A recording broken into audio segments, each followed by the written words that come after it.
The kafala system binds a domestic worker to her employer who controls her immigration status. She cannot change employer or leave the country without his permission. There are certain conditions which allow her to change her employer. For example, physical or sexual abuse and non-payment for more than 3 months, but it is very hard to get evidence of the abuse. And if she is locked in, her employer has taken her passport and her agency is not helpful, there is really nothing she can do except to run away. And then she has a whole new set of problems to deal with. Domestic workers in Lebanon have been very badly affected by COVID and the economic collapse. Employers started throwing their workers out on the street like bags of garbage. Many who haven't paid their workers for a month and sometimes years make the excuses that at least they are not like those who threw their workers out. They think that by providing roof over her head, they are doing her favor, even they are not paying her. 50% of our cases are reported by the victims and 50% by the informants. Sometimes the informant is a worker on a floor above or below the victims. Sometimes it is the family back home, and sometimes it is a Lebanese neighbor in the building.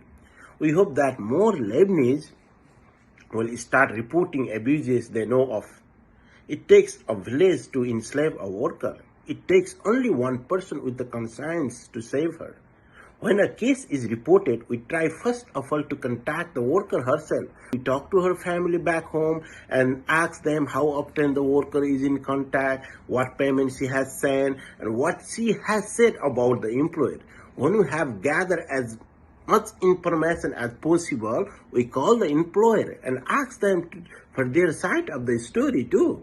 We ask to speak to the worker. We ask to see the receipt as a proof of payment. Our goal is not really to post. If we post, it means we have failed. Our goal is to get the worker paid and to get her home. If the employer cooperates and do what is right, the story will never be published. Many workers have been sent home with their salary due to our intervention. We have been contacted by 13,560 people since 2018. 2 years ago, we took on 688 cases. Last year only, we took on 368 cases. And so far, this year, we have taken on 186 cases. The number do not tell the whole story. Some of the cases we have handled have been very serious.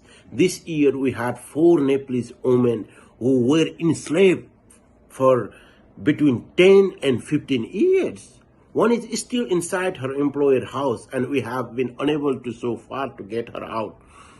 One got half of the salary she was owed, and other 2 went home without any salary for 10 to 15 years.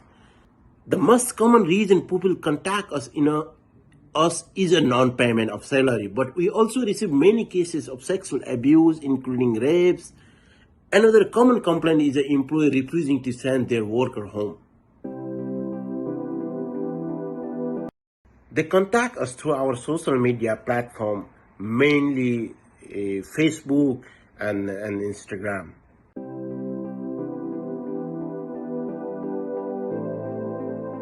We have not had any update from the lawyers we refer the case to. We presume that, like all other cases, it is stuck in the judicial system and going nowhere. Some NGO run shelter, for example, CAFA and Caritas.